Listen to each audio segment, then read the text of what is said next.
Welcome to the Antarctic Peninsula Polar Desert.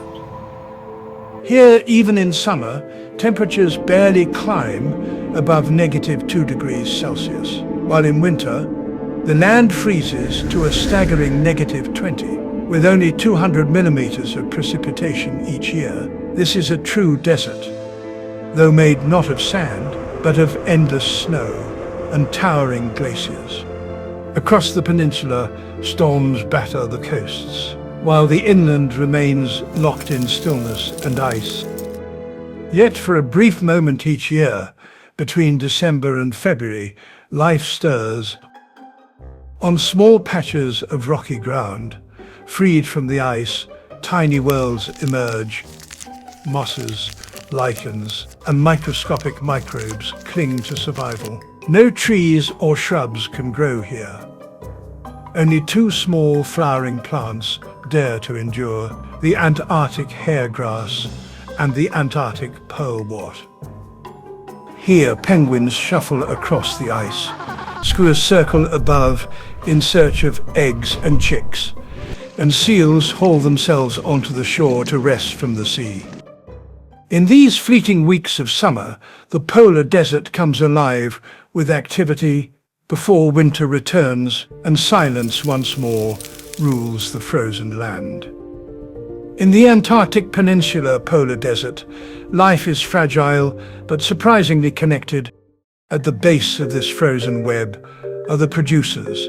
The only green you'll find here, tiny but resilient plants like Antarctic hairgrass, Antarctic pearlwort, mosses, lichens, and even microscopic algae. These organisms harness what little sunlight exists during the brief summer, fueling everything else above them. Feeding on this plant life are the primary consumers, creatures so small you might miss them if not looking closely. Springtails hopping across the soil, mites crawling through cracks in the rock, nematodes wriggling beneath the surface, and rotifers drifting in meltwater pools. But the chain doesn't stop there. Beetles creep along the stones. Predatory mites stalk their kin. Sheathbills dart between nesting sites, scavenging, and penguins, those iconic birds, dive and hunt, filling the role of secondary consumers. Above them, the real rulers emerge. The tertiary predators, leopard seals patrolling icy waters, giant petrels circling overhead, and the sharp-eyed South Polar skua and brown skua, both waiting for an opportunity to strike. Yet what makes this ecosystem fascinating is not just who eats who, but the strange relationships that keep it all in balance. Lichens are a perfect example of mutualism, a fungus and an alga living as one. The fungus providing shelter and structure, while the alga performs photosynthesis, feeding them both. Sometimes, however, the benefit is only one-sided. Penguin nesting sites enrich the soil with droppings, fertilizing moss and lichen growth. Yet the penguins themselves remain completely unaffected, a quiet example of commensalism. But not all interactions are so peaceful. Parasites like ticks cling to penguins, sucking their blood and weakening them over time. A harsh reminder of the constant struggle to survive together. These plants, animals, and hidden relationships weave the story of life on the edge of the world. Though the Antarctic Peninsula Polar Desert may seem like one endless sheet of white, it holds a surprising variety of habitats. Most of the land is smothered in snow and ice, with only the occasional rocky patch revealed during the brief summer melt. In these rare exposed areas, mosses, lichens, and small flowering plants cling to life, while microscopic organisms thrive in meltwater pools. But the landscape is not uniform. At the far north lies Graham Land, where large stretches of bare rock stand uncovered, creating one of the peninsula's most biologically active regions. Towering above all is Mount Vinson, the highest peak in the Antarctic Peninsula, at over 5,000 feet. a massive ice-clad giant.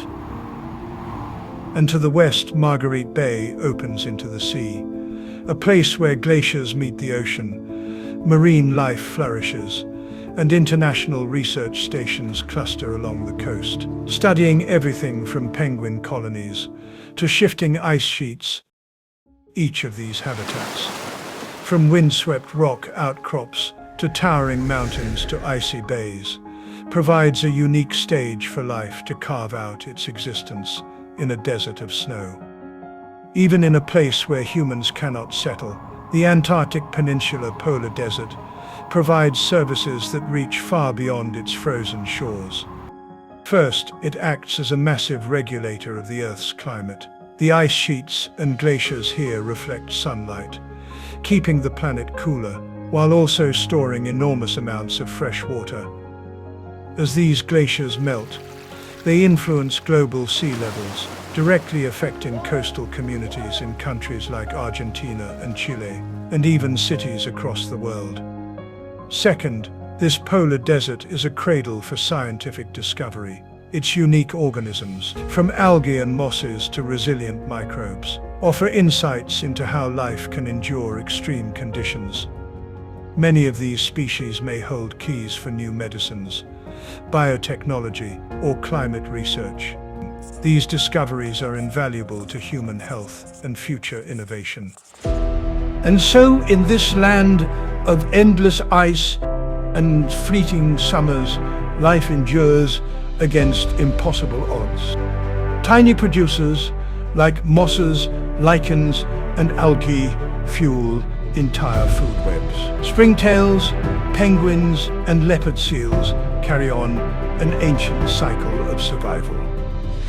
And though humans may never call this polar desert home, its influence reaches every corner of the globe, from regulating Earth's climate to offering untold scientific discoveries. The Antarctic Peninsula Polar Desert stands as a reminder that even the harshest places on our planet are deeply connected to our own survival. Fragile, resilient, and extraordinary.